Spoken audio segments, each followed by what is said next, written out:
आपको याद होगा कि जब यूक्रेन और रसिया का युद्ध शुरू हुआ था तो शुरुआत में 2022 में भारत ने वर्ल्ड मीडिया में ये संदेश देने की कोशिश की थी कि सब लोग बैठ कर के बातचीत करनी चाहिए, आजकल का टाइम युद्ध का नहीं है। सेम वही कंडीशन उसी पद चिन्हों पर चल रहा है सऊदी अरब।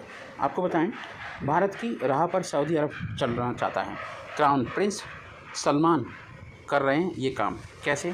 आपको बताएं कि सऊदी अरब ने यूक्रेन मुद्दे का समाधान करने के लिए जेद्दा शहर में एक बैठक का आयोजन किया, जिसमें अमेरिका के साथ साथ भारत समेत ग्लोबल साउथ के देशों ने पार्टिसिपेट किया। इस बैठक में दिखाया गया कि अंतर्राष्ट्रीय मंच पर सऊदी अरब का कद बढ़ रहा है और ये सही भी है।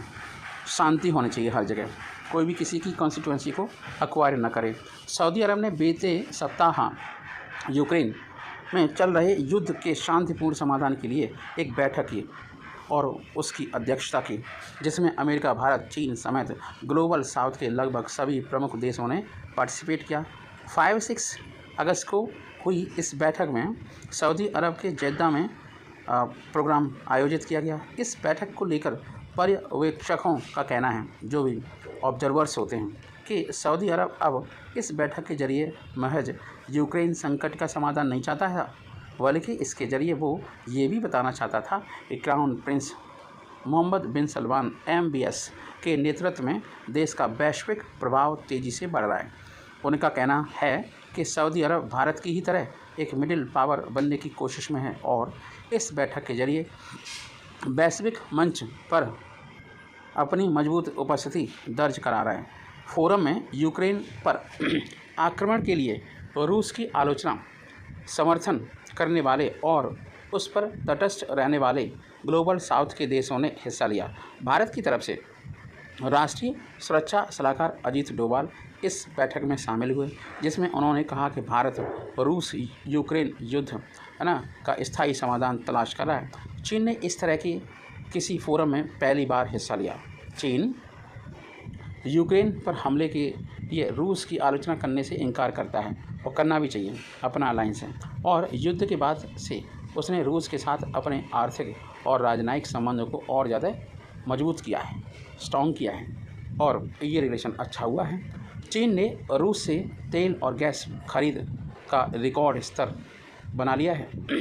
ऐसे में चीन का जेद्दा बैठक में शामिल होना सऊदी के लिए एक बड़ी कूटनीतिक जीत की तरफ जाने वाली अच्छा संकेत दे रही है। पश्चिमी अधिकारियों और पर्यवेक्षकों का कहना है, जितने भी ऑब्जर्वर्स थे, कि चीन को बैठक में शामिल कर सऊदी अरब ने एक कूटनीतिक बढ़त हासिल कर ली है।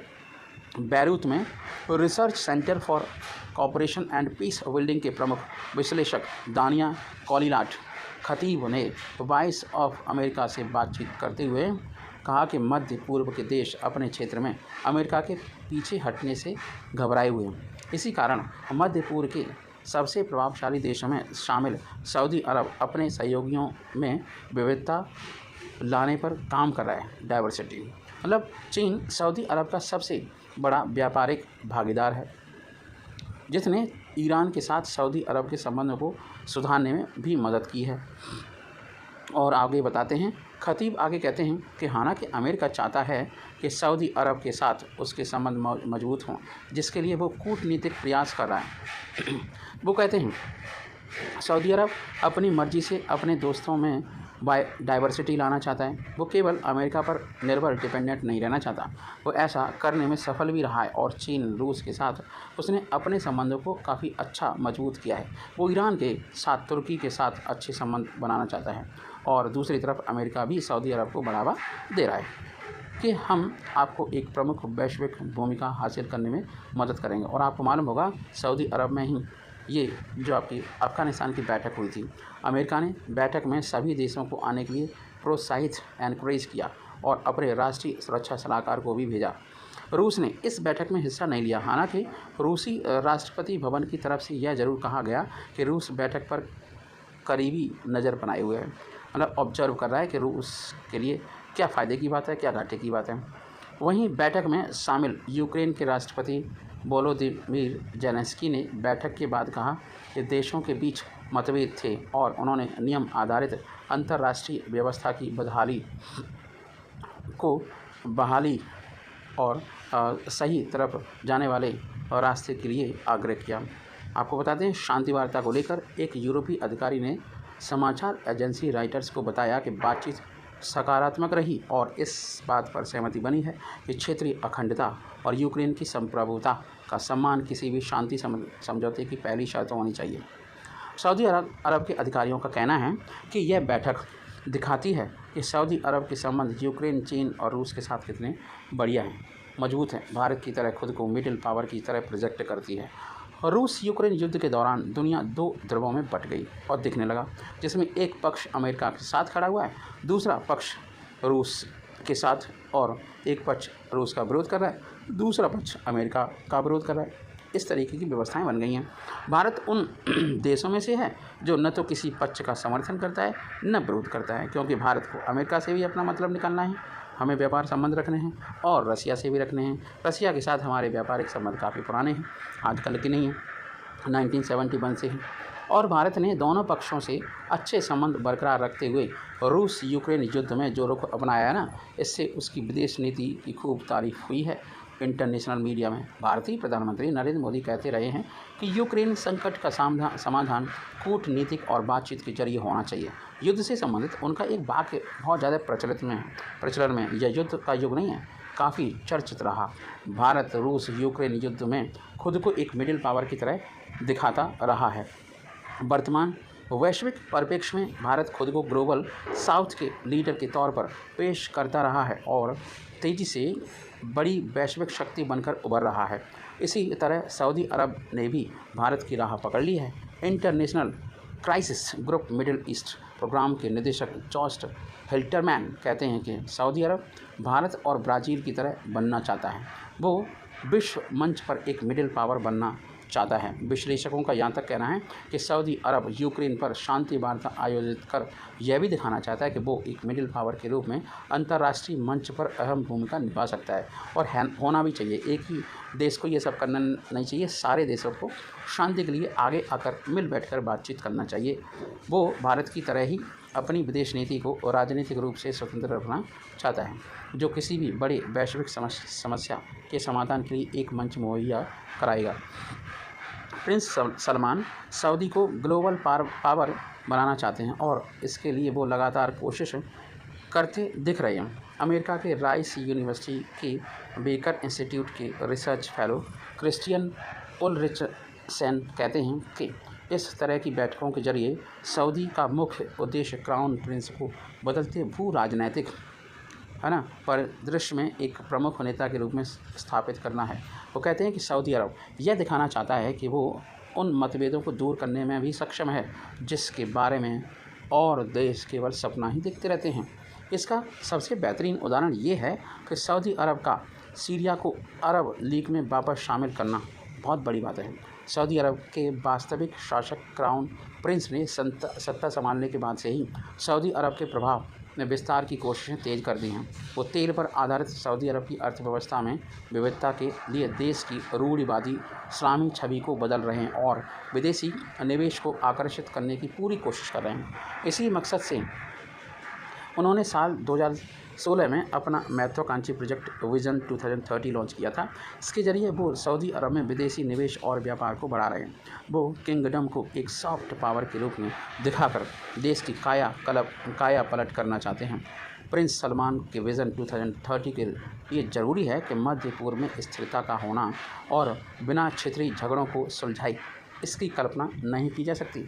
जब सीरिया ईरान से दोस्ती कर सऊदी अरब ने सबको चौंकाया था, मई के महीने में आपने सुना होगा कि जब सऊदी अरब ने जिद्दा शहर में अरब लीग शिखर सम्मेलन की मेज़बानी की थी, तब भी दुनिया को उसकी बदलती वैश्विक नीति की एक झलक मिली थी। बैठक में एक दशक से अधिक समय तक अरब लीग से बाहर रहे सीरिया ने हिस्सा लिया। सीरिया के राष्ट्रपति बशर अल असद 2011 में शुरू हुए गृहयुद्ध के बाद पहली बार सऊदी अरब पहुंचे थे, जिसने सभी को चौंका दिया था, क्योंकि सऊदी अरब सीरिया में असद के खिलाफ विद्रोहियों का समर्थन करता आया है और उसे अरब लीग से हटा दिया गया था। हालांकि इस साल जब फरवरी में सीरिया और तुर्की विनाशकारी भूकंप की चपेट में थे, तब सऊदी अरब ने सीरिया में राहत सामग्री भेजकर भूकंप प्रभावितों की मदद भी की थी। अरब लीग शिखर सम्मेलन से एक हफ्ते पहले दोनों देशों ने अपने राजनयिक संबंध भी बहाल किए।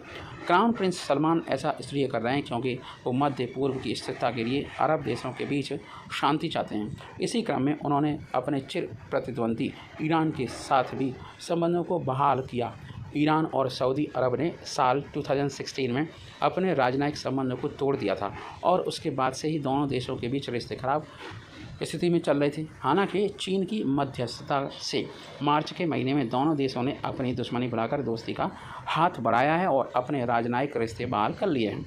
संतुलन बनाने में कामयाब होता दिख रहा है सऊदी अरब। सऊदी अरब हाल ही की सबसे बड़ी वैश्विक घटना रूस यूक्रेन युद्ध को रुकवाने के लिए काफ़ी अहम भूमिका निभा रहा है और ख़ुद को एक अहम मध्यस्थ के तौर पर स्थापित करना चाहता है। इस तरफ वो यूक्रेन समस्या के समाधान के लिए देशों को मनाने पर लगा हुआ है, तो दूसरी तरफ युद्ध के बाद से रूस की साथ जो अपने संबंध हैं मजबूती करना चाहता है। उन संबंधों को दोनों देश तेल उत्पादक देशों के संगठन ओपेक प्लस के अहम सदस्य और युद्ध के बाद से ही दोनों देशों ने मिलकर तेल के दाम बढ़ाने के मकसद से कई बार तेल उत्पादन में कटौती भी की है। अमेरिकी गुट से दूर होता सऊदी अरब प्रिंस सलमान के नेतृत्व में एक बहुध्रुवी दुनिया का समर्थक है, जो अपना वैश्विक प्रभाव बढ़ाने के मकसद से चीन और रूस के करीब जा रहा है।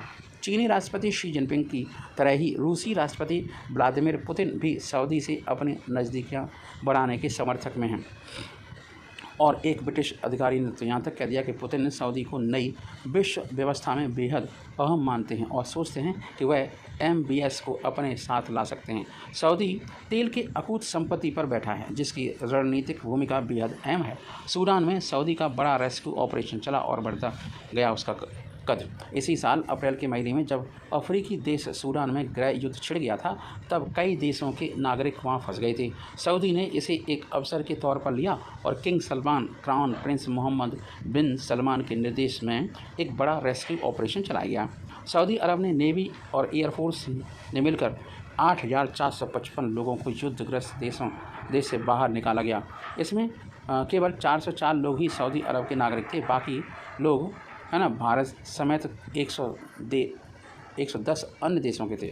बहुत बड़ी संख्या थी। सऊदी ने सूडान से रेस्क्यू कर लाए गए दूसरे देशों के 11,184 नागरिकों को अपने यहाँ से उनके देश वापस भेजने की में भी मदद की थी और सऊदी की इस कदम की खूब सराहना की गई थी और इस घटना ने उसे वैश्विक कद बढ़ाने पर मजबूत कर दिया। चंद्रयान 2 का 4 साल पुराना ऑर्बिटर ऐसे बनेगा चंद्रयान 3 की ताकत। कैसे, इसके बारे में थोड़ा सा चर्चा करके आपको बताते हैं। जैसा कि हम जानते हैं, चंद्रयान 2 का ऑर्बिटर अभी तक चांद की कक्षा में परिक्रमा कर रहा है, मतलब उसमें रिवॉल्व कर रहा है। इसलिए चंद्रयान 3 के साथ इसरो ने ऑर्बिटर नहीं भेजा था। यह ऐसा यंत्र होता है जो किसी भी ग्रह के ऑर्बिट में रहकर उस ग्रह के बारे में जानकारियाँ जुटाता है। अब थोड़ा सा विस्तार से मैं आपको समझाता हूँ। चंद्रयान 3 अब चांद के ऑर्बिट में एंट्री ले चुका है। अब यह चंद्रमा की परिक्रमा कर रहा है और धीरे धीरे एक एक ऑर्बिट पार कर यह चंद्रमा के नज़दीक पहुंचेगा और 23 अगस्त को चांद की सतह पर सॉफ्ट लैंडिंग कर इतिहास रच देगा। खास बात यह है कि चंद्रयान 3 जिस मिशन पर निकला है उसमें चंद्रयान 2 का ऑर्बिटर उसकी ताकत बनेगा। अब ये कैसे कनेक्टिविटी बनेगी वो हम आपको बता दें। एक्चुअल में चंद्रयान 2 का ऑर्बिटर अभी तक चंद्रमा की ऑर्बिट में मौजूद है। इसरो ने इसे 1 साल के लिए डिज़ाइन किया था, लेकिन 2019 में लॉन्च चंद्रयान 2 मिशन के पूरा होने के दौरान इसमें इतना ईंधन बच गया था कि जिससे ये 2026 तक काम कर सकता है। और यही वजह है कि जब इसरो ने चंद्रयान 3 मिशन लॉन्च किया तो इस बार ऑर्बिटर नहीं भेजा और चंद्रयान 2 के ऑर्बिटर से ही काम लेने का निर्णय किया। क्या होता है ऑर्बिटर, आपको जानकारी है क्या?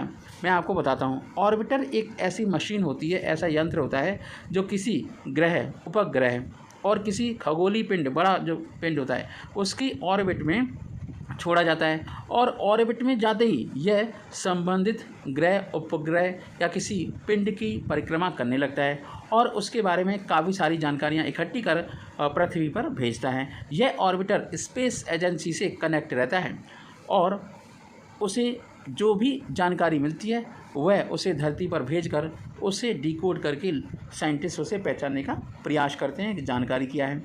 चंद्रयान 2 का ऑर्बिटर अभी कहाँ पर है, क्या आपको जानकारी है? तो आपको बता दूं कि चंद्रयान 2 का ऑर्बिटर अभी चंद्रमा चांद की ऑर्बिट में चक्कर लगा रहा है। इसे चंद्रयान 2 के साथ 22 जुलाई 2019 को लॉन्च किया गया था। इसका वजन 2379 किलोग्राम है। चंद्रयान 2 के चांद पर क्रैश लैंडिंग के दौरान विक्रम लैंडर से इसरो का संपर्क टूट गया था, कनेक्टिविटी टूट गई थी, लेकिन ऑर्बिटर लगातार संपर्क में रहा और इस ऑर्बिटर की मदद से इसरो को चांद के बारे में कई इम्पोर्टेंट जानकारियां, इन्फॉर्मेशन हासिल हुई। तत्कालीन चेयरमैन डॉक्टर के सिवन, जिन्हें आपने पीएम मोदी के साथ गले मिलते हुए देखा होगा जब ये चंद्रयान 2 मिशन अनसक्सेसफुल हो गया था, तब उन्होंने उनकी पीठ थपथपाकर उन्हें सांत्वना देने की कोशिश की थी और उनका हौसला बढ़ाया था। दावा किया गया था कि चंद्रयान 2 का ऑर्बिटर अगले 7 साल तक चंद्रमा के चक्कर लगा सकता है क्योंकि उसके अंदर काफ़ी ईंधन है।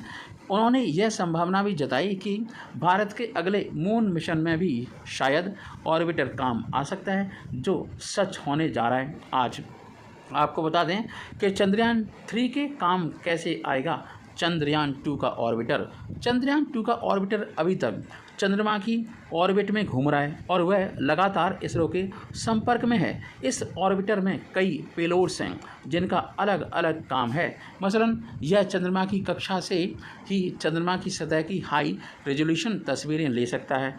चांद की सतह पर क्या खनिज है, मिनरल्स हैं, ये बता सकता है। सूर्य से निकल रही किरणें, rays of sun, sun rays की तीव्रता, इंटेंसिटी कितनी है तथा लैंडिंग साइट की क्या स्थिति है, इन सब की जानकारी देता है।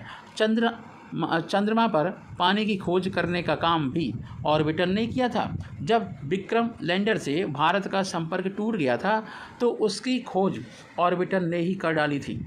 अब चंद्रयान 3 मिशन के दौरान इसरो इसी ऑर्बिटर की मदद लेगा। चंद्रमा की सतह पर जब विक्रम लैंडर सॉफ्ट लैंडिंग का प्रयास करेगा तब ये जो चंद्रयान 2 का ऑर्बिटर है उस पर नज़र रखेगा और उसकी इमेज इसरो तक पहुंचाएगा।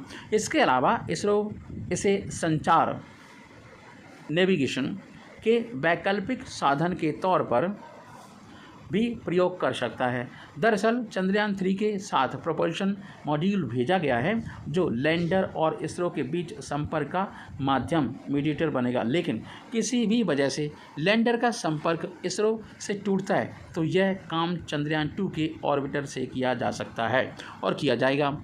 चांद से धरती तक कैसे पहुंचेंगे सिग्नल, इसके बारे में आपको बताता हूं।